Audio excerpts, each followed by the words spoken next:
Bluetooth mode.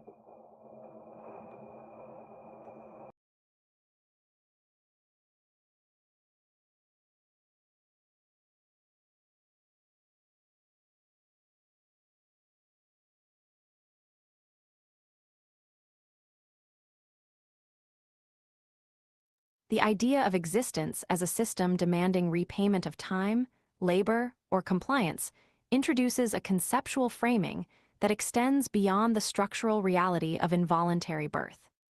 Within this philosophy, existence is not a transactional system in which participation must be justified through external compensation. Instead, it is a condition into which consciousness is placed and within which it operates for a finite duration, without inherent obligation to the system itself, beyond the consequences of interaction with other conscious entities. Early life suffering introduces a particularly significant dimension to this framework. Because consciousness is not initiated with pre-established interpretive capacity, early experiences can disproportionately shape foundational cognitive and emotional structures. The absence of choice at the point of entry into existence means that initial conditions are externally determined, and those conditions can carry lasting influence on the development of perception and interpretation. This gives early suffering a structural weight, not because it carries inherent metaphysical significance, but because it occurs at a stage where interpretive frameworks are not yet stabilized. Despite this, the inability to retroactively choose non-existence once existence has begun reinforces a final asymmetry. Even if existence is understood as involuntary, there is no mechanism within consciousness that allows for reversal of that condition.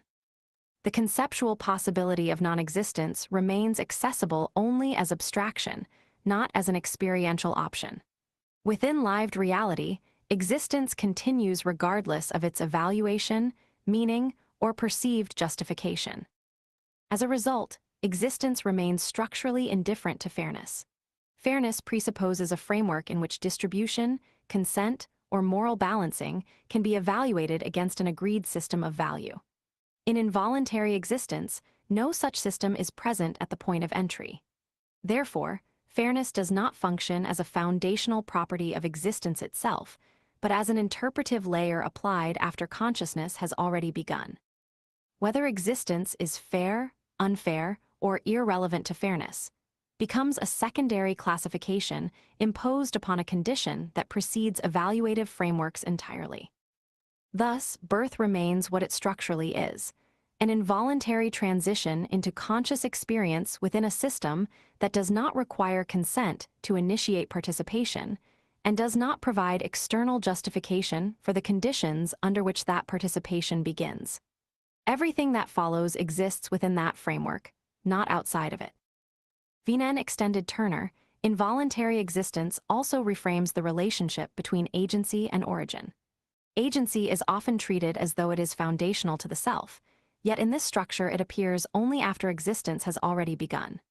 The capacity to choose, reject, evaluate, or direct action emerges within a system that was itself initiated without choice. This creates a layered hierarchy in which agency is not the origin point of consciousness, but a later development within it.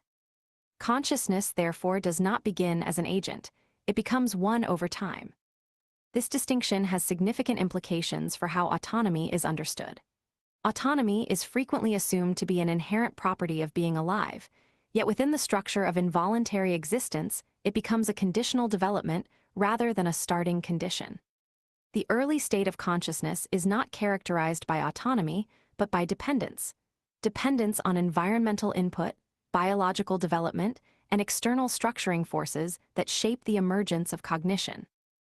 Autonomy is therefore not granted at birth, but constructed gradually through interaction with conditions that were themselves not chosen. Within this model, the concept of self-determination must also be reinterpreted. If the initial conditions of existence are externally imposed, then all subsequent self-determination operates within constraints established prior to the formation of the self. The range of possible outcomes is therefore not infinite in a practical sense, but bounded by the structure into which consciousness is placed. This does not eliminate agency, but it situates agency within a pre-existing framework that defines its limits. As a result, existence becomes a layered system in which initial conditions, developmental processes, and emergent agency are all temporally ordered but not equally foundational. The origin point remains non-volitional, the developmental phase remains externally influenced, and only later does internalized decision-making emerge as a functional capacity. This progression does not negate agency, but it reframes it as an emergent property rather than a defining essence. When considered in aggregate, this structure produces a condition in which consciousness is simultaneously autonomous and non-originating. It can act, decide, and reflect, yet it cannot trace its own origin to any act of will. This creates a persistent asymmetry between control and emergence. Control develops within a system that was never under control at its inception. This asymmetry extends into how value systems are formed. If initial conditions are not chosen, then the frameworks through which value is interpreted are also initially unchosen.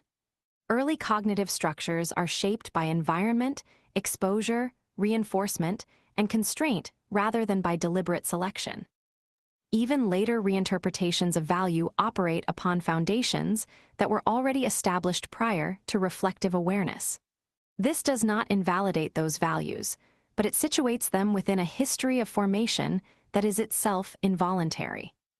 From this perspective, the idea of life as a given condition becomes more precise. It is not merely that existence is received without consent at the moment of birth, but that the entire structure of subsequent development is built upon that initial lack of consent. Every layer of identity, interpretation, and belief is constructed upon a foundation that was not authored by the consciousness that now inhabits it.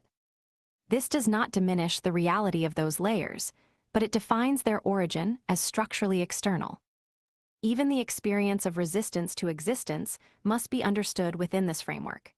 The capacity to question, reject, or struggle against existence arises within existence itself.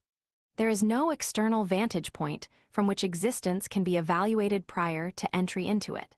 Therefore, all forms of existential evaluation are internally generated responses to conditions already in motion.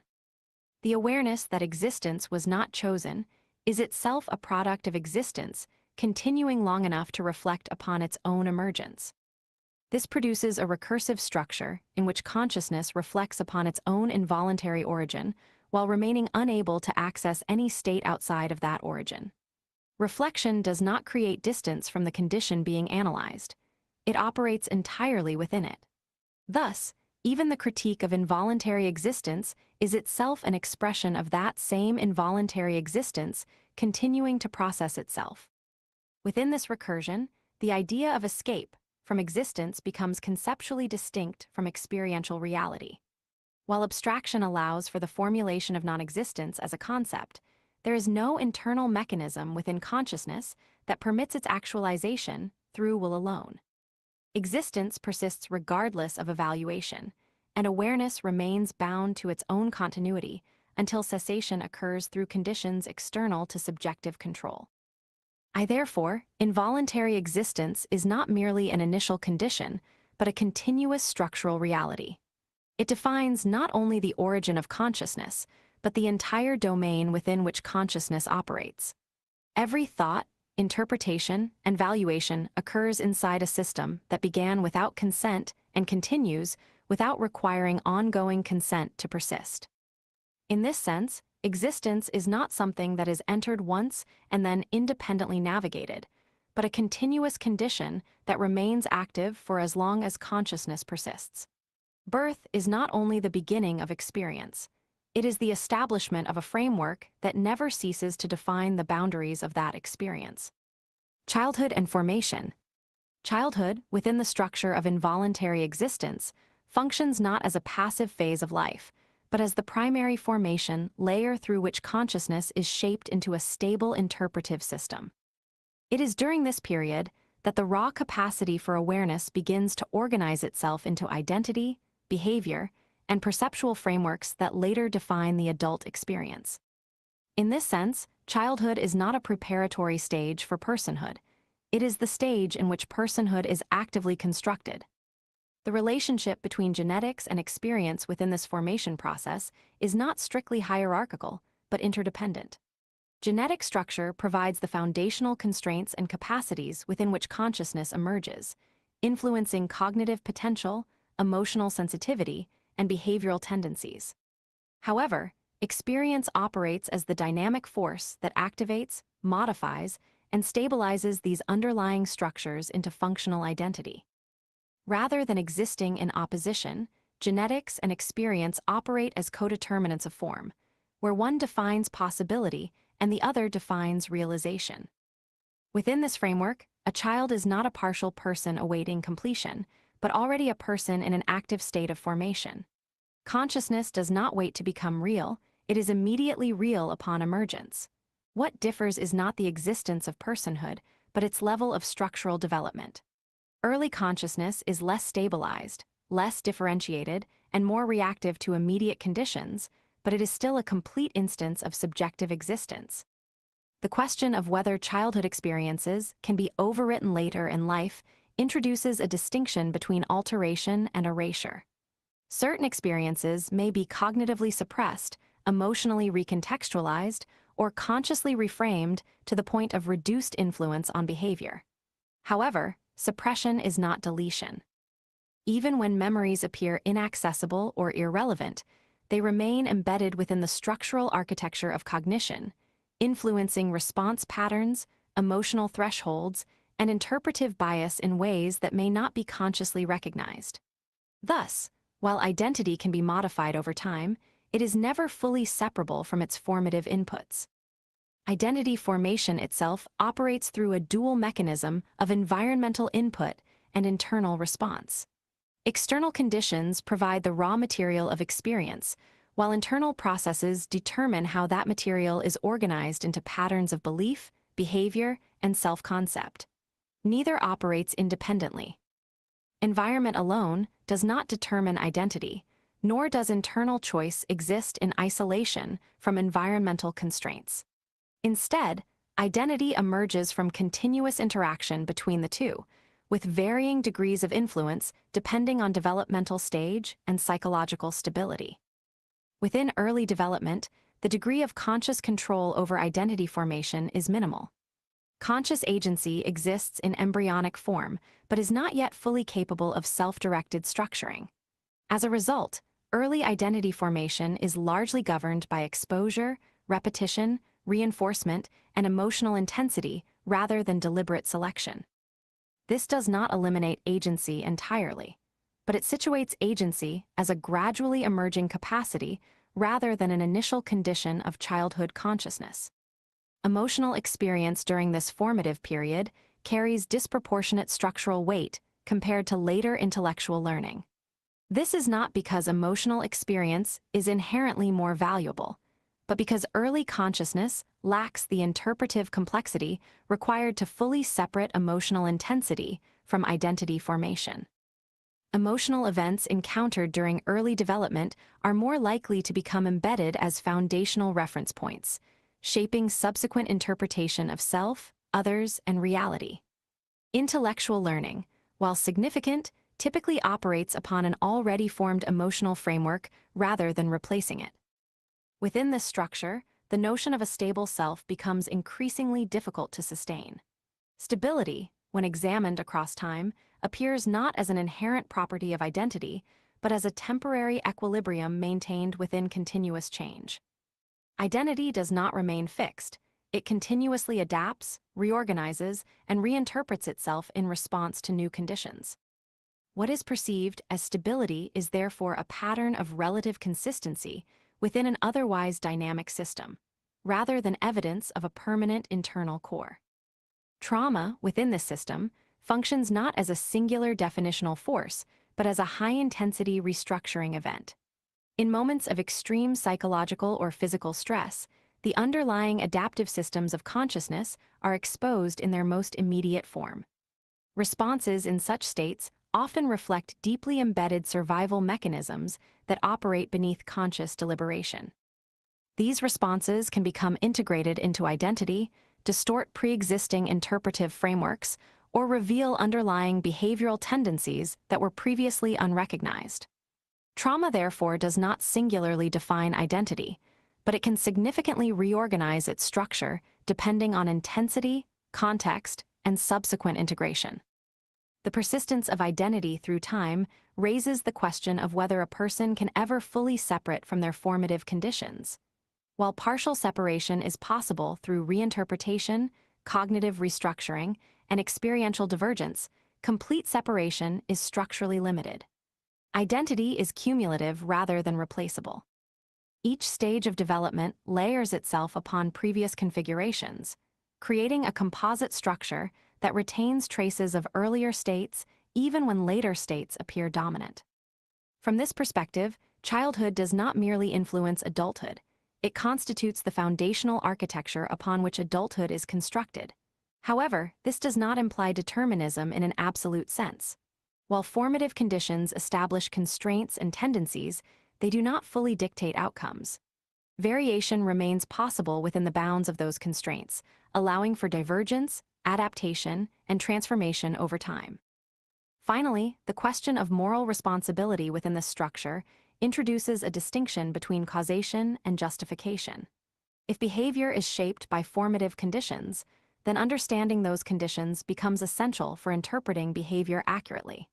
However, explanation does not equate to excuse.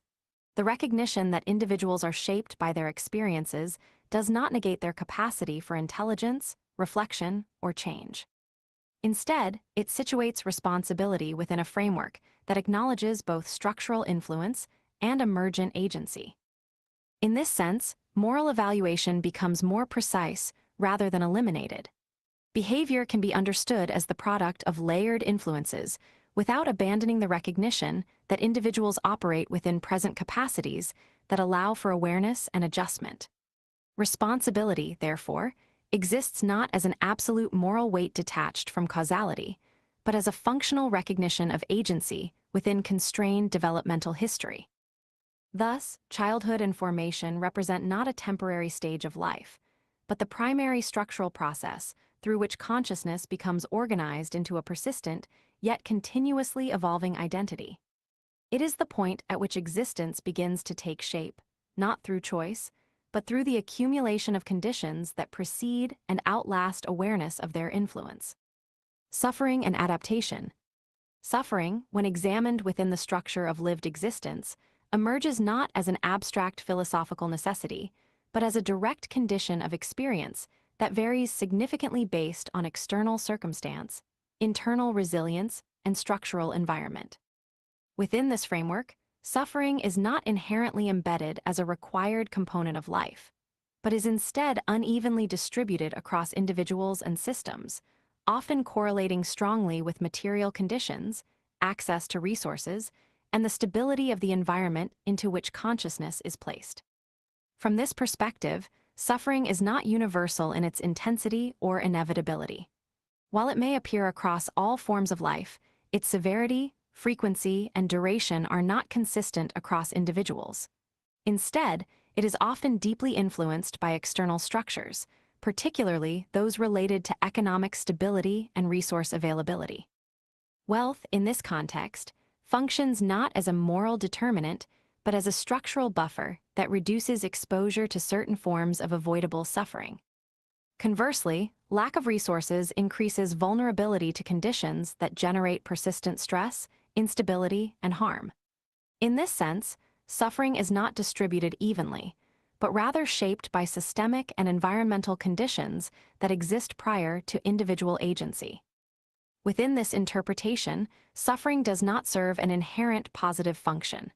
It is not considered a necessary mechanism for growth, enlightenment, or moral development. Instead, it is viewed primarily as a negative condition, one that imposes strain upon consciousness and disrupts stability. While some philosophical or cultural systems attempt to assign constructive value to suffering, such interpretations are not treated here as intrinsic truths, but as post hoc justifications developed by individuals attempting to rationalize endured conditions. In some cases, these rationalizations extend into belief systems that normalize or even glorify suffering, often as a psychological response to repeated exposure rather than as an objective assessment of its role in existence. Despite this, it is observed that adaptation occurs in response to suffering. However, adaptation does not necessarily equate to improvement. Instead, adaptation frequently manifests as desensitization, where repeated exposure to adverse conditions reduces emotional responsiveness rather than resolving the underlying source of distress. This form of adaptation can create the appearance of resilience while simultaneously masking internal deterioration or normalization of conditions that would otherwise be recognized as harmful. In this way, adaptation is not inherently a marker of strength, but a survival mechanism that adjusts perception and response to sustained pressure. There are limits, however, to the informative value of suffering. While in certain cases suffering may lead to insight, awareness, or behavioral adjustment, such outcomes are not guaranteed nor consistent. Much suffering exists without producing meaningful informational gain, instead accumulating as persistent strain without resolution or transformation. In such cases, suffering becomes repetitive rather than instructive, functioning more as an ongoing burden than as a source of understanding. Within human populations, awareness of one's own suffering varies significantly. Some individuals possess the capacity to accurately identify, interpret, and contextualize their suffering within broader life conditions. Others, however, remain partially or entirely unaware of the structural causes or implications of their distress. In such cases, suffering may be misattributed, rationalized, or externalized in ways that obscure its actual origins. This is particularly evident in conditions where coping mechanisms alter perception, such as substance dependence or chronic avoidance behaviors, where the recognition of suffering becomes distorted or suppressed rather than directly engaged. Adaptation to suffering can therefore be understood as operating across multiple levels, as survival response, as psychological adjustment, and in some cases as structural damage control. It enables continuation within adverse conditions, but does not necessarily resolve or eliminate those conditions. As a result, adaptation may preserve functionality while leaving underlying sources of suffering intact. Within this structure, the distribution of suffering appears fundamentally arbitrary. Here is no consistent system by which suffering is allocated in proportion to merit, awareness, or moral positioning. Instead, it arises through a combination of environmental exposure, systemic conditions, chance, and structural inequality. This arbitrariness reinforces the absence of inherent moral organization within suffering itself. It occurs without regard to fairness, intent, or justification embedded within reality. The effects of suffering on identity are not uniform. In some cases, suffering alters behavior, perception, and emotional response without fundamentally changing the underlying structure of identity. In other cases, particularly when sustained or intense, suffering may contribute to deeper alterations in how identity is formed, expressed, or understood by the individual. However, even in such cases, suffering does not define identity in isolation. It interacts with existing structures shaped by prior development, environment, and cognitive framework. When considered at a systemic level, suffering does not appear to be an inevitable requirement of existence itself, but rather a condition that can be significantly reduced through structural, environmental, and social intervention. The existence of suffering is not treated here as a necessary metaphysical constant, but as a variable condition influenced by the organization of human systems. As such, it is conceptually possible for suffering to be minimized substantially, even if not entirely eliminated in all conceivable forms. Within this interpretation, the appropriate orientation towards suffering is not acceptance as a necessary good, but active minimization wherever possible. The presence of suffering does not justify itself through necessity, nor does it gain philosophical legitimacy through endurance alone.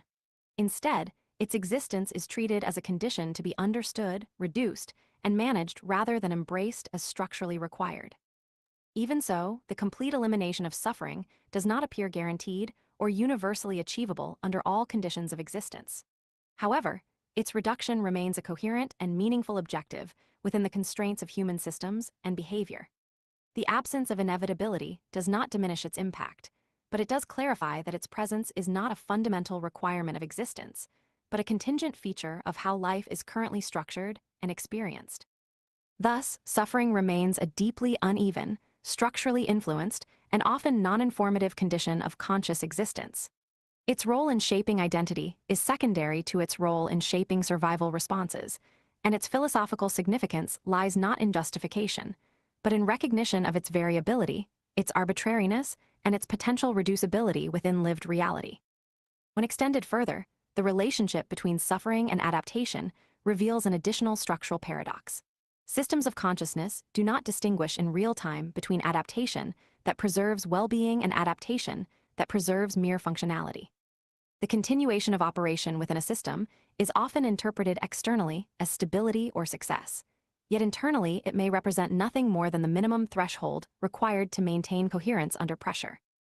In this sense, adaptation can create a divergence between outward continuity and inward condition, where a system continues functioning while simultaneously deteriorating in qualitative experience.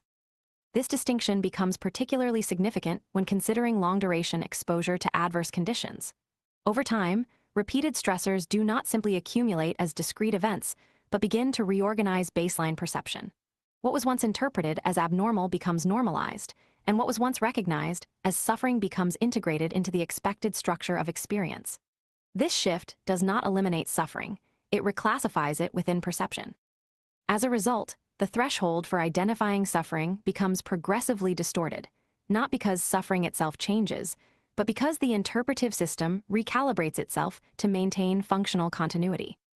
Within this framework, adaptation must be understood as fundamentally non-evaluative. It does not inherently distinguish between beneficial transformation and harmful stabilization.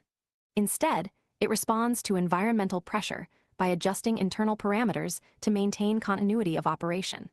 This makes adaptation structurally neutral with respect to outcomes, even if its consequences are subjectively interpreted as positive or negative. The same mechanism that allows survival under adverse conditions also allows prolonged exposure to conditions that would otherwise be recognized as unsustainable. This leads to a further implication. The persistence of a system is not evidence of its optimal condition. Continuation does not imply adequacy, it merely implies sufficiency. A system may persist under conditions far below ideal thresholds without failing, and in doing so may give the appearance of stability while operating under continuous strain. Thus, survival and well-being are not equivalent metrics, and adaptation does not guarantee alignment between the two. In examining suffering as a distributed phenomenon, it becomes increasingly apparent that structural and environmental conditions play a decisive role in determining exposure levels. However, once suffering is present within a system, its propagation is not solely dependent on external factors. Internal reinforcement loops can emerge in which initial conditions of distress influence perception, behavior, and subsequent exposure, creating recursive patterns that sustain or amplify the original condition. These loops do not require external reinforcement once established. They can persist internally through cognition, habit, and expectation. At the same time, not all suffering operates through recursion. Some forms of suffering remain situational, transient, and context-bound, resolving once external conditions change. The distinction between transient and structural suffering becomes important as it reveals that suffering is not a singular category, but a spectrum of persistence, intensity, and integration within consciousness. Some suffering dissipates without long-term impact, while other forms embed themselves into the structure of identity and perception. Within this spectrum, the role of interpretation remains significant but not decisive. Interpretation can modify the experience of suffering, alter its perceived meaning, or influence behavioral response, but it does not necessarily eliminate the underlying condition producing it. This creates a separation between experiential modulation and structural resolution. Consciousness may reinterpret suffering in ways that make it more tolerable, but reinterpretation does not inherently remove the source of strain.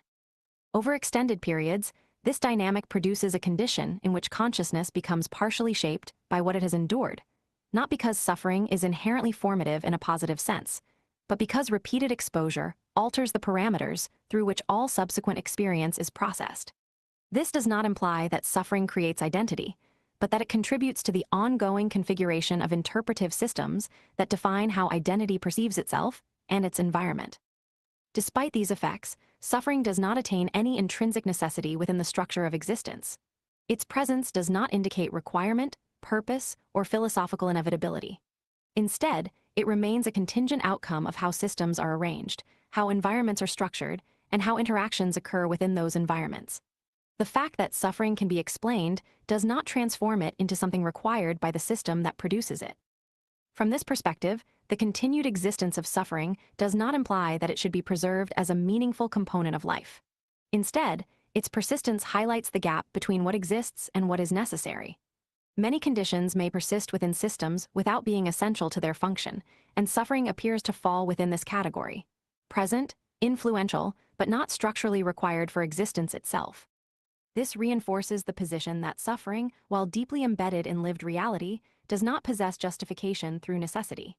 Its presence is descriptive, not prescriptive. It describes how systems currently operate, not how they must operate. Therefore, its continued existence is not evidence of philosophical requirement, but evidence of structural conditions that allow its emergence. Ultimately, suffering and adaptation form a coupled system in which one defines the pressure and the other defines the response. However, neither determines the necessity of the other in a moral or existential sense. Adaptation does not validate suffering, and suffering does not validate adaptation. Both exist